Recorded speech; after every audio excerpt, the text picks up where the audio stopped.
This is Dane. We're back at Oscar's Famous Ribs. This is Hickory Smoked Sports Talk. Take 2. Our guest today, come on up here. You guys are ordering some food. This is Cali Essick. She is going to be a senior at Branson High School. She is an all-state track runner and all-around good eater. She comes to Oscar's a lot. She eats a lot. This is her dad, Chris.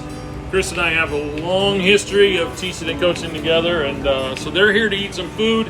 And then special guest Travis Furtkamp, one of her coaches right here at Branson High School, is with us. So we're going to grab some food and then go have a little conversation, sit down. So thanks for tuning in, and we'll get back to you here in just a few minutes at Oscar's Famous Ribs, Hickory Smoked Sports Talk. No, we're at Hickory Smoked Sports Talk at Oscar's Famous Ribs. Our guest is Cali Essick, Chris Essick, Travis Furtkamp. I'm Dane Ulrich. I'm your host. And we're going to have some food and talk. How's the brisket? Excellent. You're eating it properly. Good. He taught me. He coached me. It's not Josh style where you fork it. No. What style? He came up with his own style. Let it fall all over, grab a fork, and work it up. I like that style. At that point, then you just get some more baked beans on there and call it train wreck. Just go from there. Just go from there. Yeah. Put it all. That's like Thanksgiving dinner where your plate's so full of food that it all really just becomes one. Yep. The mashed potato bowl. My brother is sick. He mixes all of that stuff together, and then he throws cranberry sauce on the top of it. And if you haven't had the White River train wreck, you need to try that. White River train wreck's pretty decent. You want one of those when you're done with that? Yeah, sounds good to me. What are you eating? Chicken. I don't eat bread. Are we getting video? Are we getting her on video right now? Scoot up here. I know we got to have you with your mic close to your mouth. We got to have you with chicken falling out of your cheeks. Callie's a big Oscars fan. She likes coming here, or at least telling Dad to stop and get her something on the way home. Done it many times. Your mom likes Oscars too, right? I think so, yeah. Are you sweating? Yeah. It's hot in here. Well, I sweat really bad when I eat spicy stuff. Oh. She got the medium sauce. Oh, the medium sauce. So, all right. Let's bring everybody up to speed. People who don't know Cali Essick, I mean, obviously the ones who know you, they understand, they know what you've accomplished and, some successes you've had and stuff. So I'm going to just hit you right where it hurts right now. Are you a better athlete than your brother? Yeah. Yeah. You paused for a second. Why would you say you are? Because he's lazy. Oh, he's lazy.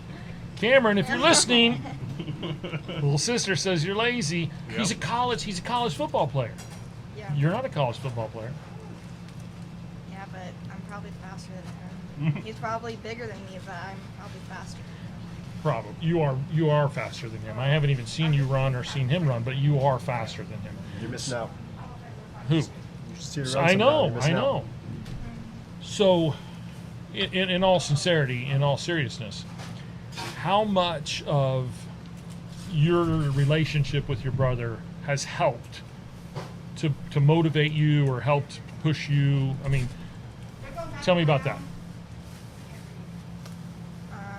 And you don't have to say that it has. If it hasn't, it hasn't. But I mean, do you think you guys have some type of competitive, spirit against each other? To be better than accomplish more something? I mean, not really. No. What's your age difference? 4 years? Yeah. How old is it?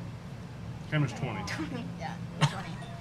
Don't know how old my brother is. Don't know what my brother's name is. I know I'm a better athlete than him. I'm faster than him for sure. Okay, we'll get off that topic then. So, Branson High School, Cali Essick, state champion in what event? Triple jump. Triple jump. How far at the state meet? 39.4. 39.4 in the triple jump. State record? What we thought was, but we thought it was state record, but It was wasn't. misprinted in the pamphlet. So even the officials believed it was until we looked online. So they took the time out of the track, measured it for a state record. Nobody updated the books from 2020. COVID. Was it COVID. Let's play.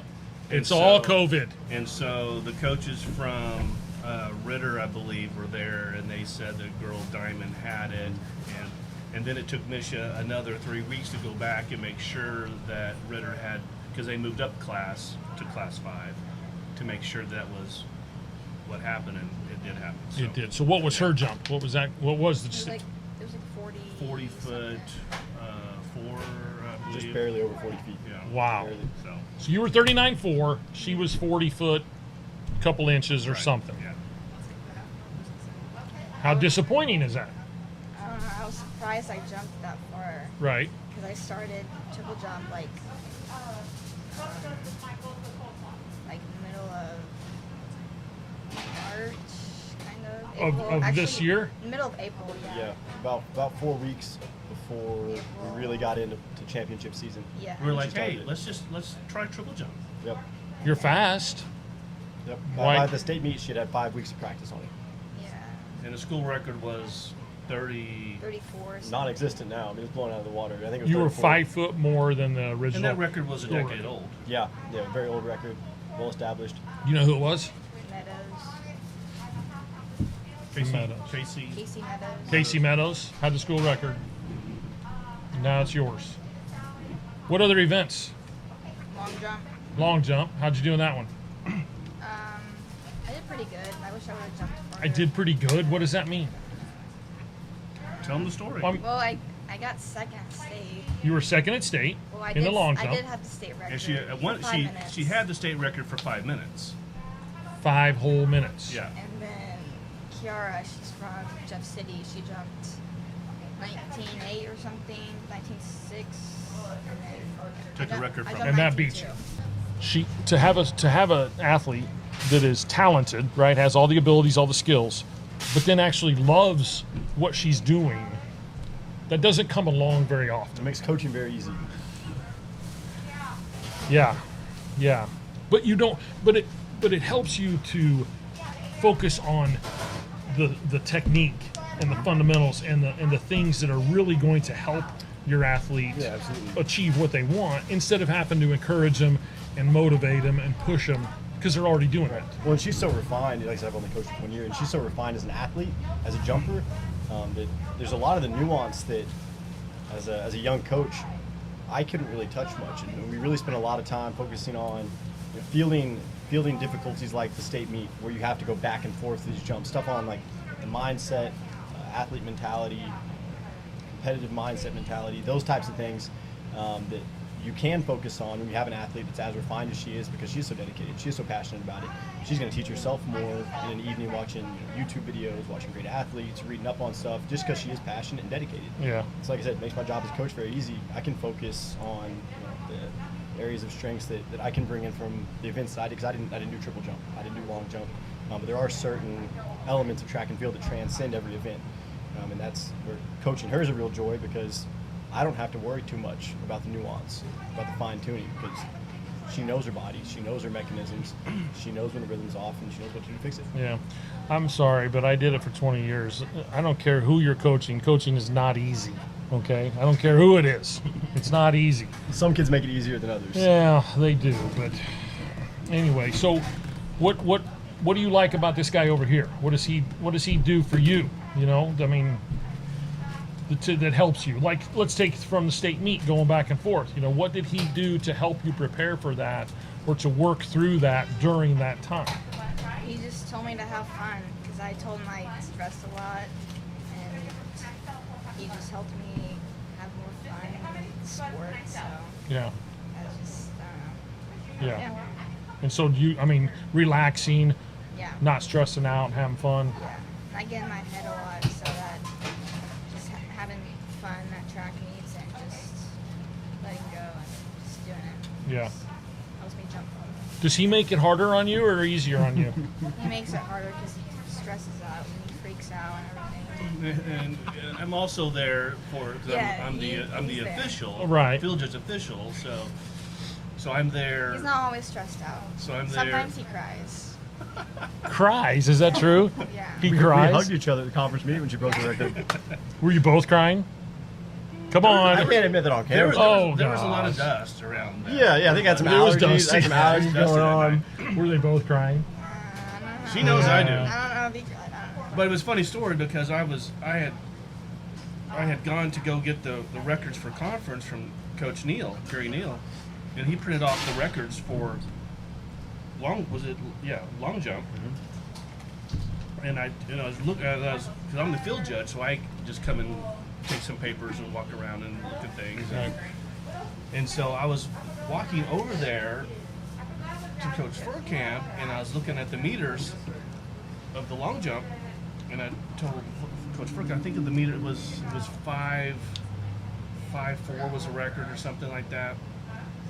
And I had written it down on a piece of paper, and I was like, hey, I whispered, because I had to be a little nonchalant there. I was like, hey, this is what she has to jump. And he goes, she's already jumped that. So as I was getting them from the tent, Cali had jumped, broke the conference record. I didn't know that at the time. And then I just went, and we both hugged, and all the coaches watched us hug. Yeah, I'm over there hugging an official. That's awesome. That's quite awkward. Yep. Incognito. And so then at the state meet, I'm the pole vault official. So what was really nice is the head official of the whole track meet pulled me aside and said, hey, I'm going to have a replacement for you for pole vault when Cali jumps, because I want you as a dad to watch her jump. Nice.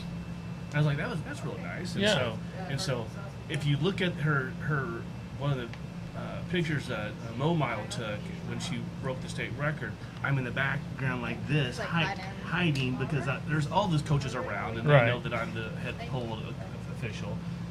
But there's also some coaching strategy with that Coach Furtkamp, because this being his first year, I was make sure he knew the rules. Yeah. And there's a time limit, and there's just some other strategies in jumping that you can wait and take your last jump at the end.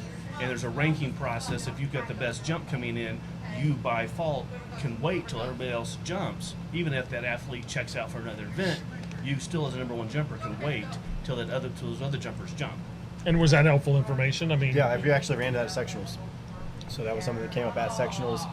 They were trying to pressure her to jump in an order, and based on the rules that he and I communicated on the night before. It's funny because I'm at state running off the class 1 and 2 pole vault, and I get a text message from Coach Furtkamp saying, hey, they're making her jump.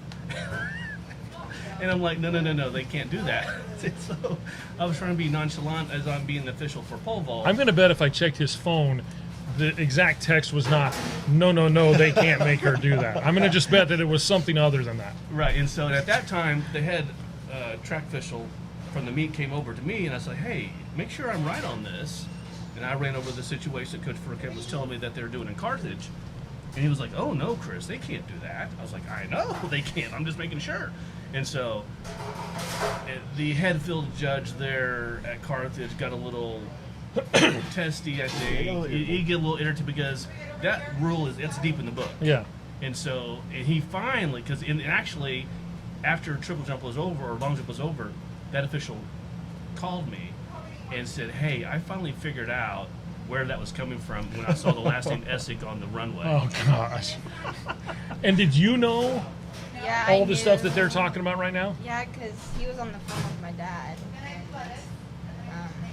Does that part stress you out more, where you got coach and dad and officials, all this talking about stuff, and you're an athlete just going, I just want to jump here. I mean, what's the problem? Or does that? It wasn't? No. You understand how that was going to help you and stuff? Yeah. I mean, we try to keep her out of it as much as possible. That's why I'm there. I'm there to talk to the officials. I'm there to handle the meet judges, things like that, to where she can just focus on jumping. Right. So she is the type of person. She is incredibly kind, incredibly thoughtful. So whenever somebody is like, hey, she has to go right now, she's like, I can just go jump. And I'm like, no, just relax. Like, we'll take care of this. Right. Like, I'll talk with them. So as much as possible, we try and keep her out of those situations where she can just focus on jumping. Right. Just relax, feeling confident. We're not letting it fly. Yeah. That's not her job. That's exactly. It's not your job to jump. Yeah, it's exactly. her job to jump. Exactly. It's not my her job to handle the officials, to jump exactly. the officials Yep. when need be. Yep.